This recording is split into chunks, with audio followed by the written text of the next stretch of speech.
পূর্বাচলের ছোট্ট গ্রাম চরণনগরে বাস করত দুলাল মিয়া। গ্রামের লোকজন তাকে ডাকত কার্টুন দুলাল নামে, কারণ দুলালের মুখে কোনো কিছুই গোপন থাকত না। সে একবার কিছু শুনলেই সেটা এমনভাবে সবাইকে বলত যেন নিজের চোখে দেখে এসেছে। গায়ের ছোট বড় সব খবর সে জানত আর জানাত। তার বউ লীলা ছিল একেবারে উল্টো ধরনের, শান্ত, ধীরস্থির, কাজের মানুষ। দুলালের মুখখানা যতটা চালু, লীলার হাতে ততটাই গতি। ভোরবেলায় উঠেই গরুকে খৈল খাওয়ানো, মাঠে গিয়ে সবজি তোলা, আবার দুপুরে রান্নাবান্না সবই একা সামলাত লীলা। গ্রামে নতুন কেউ এলে দুলাল আগে থেকেই তার সম্পর্কে বিশদ জেনে নিত। একদিন বাজার থেকে ফিরে এসে সে চিৎকার করে বলল, এই লীলা, জানো নতুন স্কুল মাস্টারটা নাকি শহরে নাটক করত, এমন অভিনয় করে যেন সত্যি সত্যি যুদ্ধ হচ্ছে।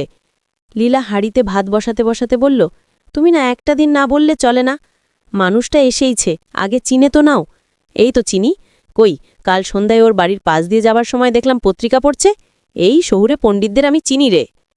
দুলালের গলায় যেন নিজেই নিজের কথা বিশ্বাস করাতে চাচ্ছে। গ্রামের মজার ব্যাপার ছিল, দুলালের গল্প শুনতে সবাই ভালোবাসত। কেউ কেউ জানত সে বাড়িয়ে বলে, তবুও তার কথা শুনে মজা পেত। একদিন পঞ্চায়েত বসেছে চা চিনির বন্টন নিয়ে।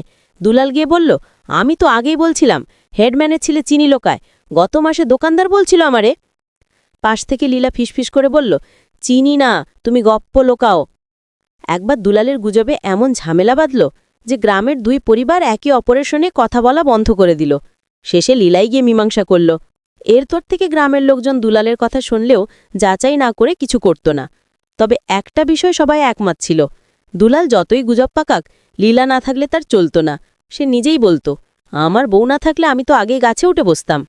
একদিন লীলা বলল, তুমি যদি সত্যি কিছু করো, যেমন ছোটদের জন্য ক্লাস নাও বা খবর ঠিকভাবে জানো, তাহলেই তোমার কথার দাম বাড়বে। কথাটা দুলালের মনে ধরল। সে আস্তে আস্তে গ্রামের ছোট ছোট মেয়েদের গল্পের মাধ্যমে পড়াতে শুরু করল। এবার তার কথা শুধু মজা নয়, উপকারেও লাগতে লাগল।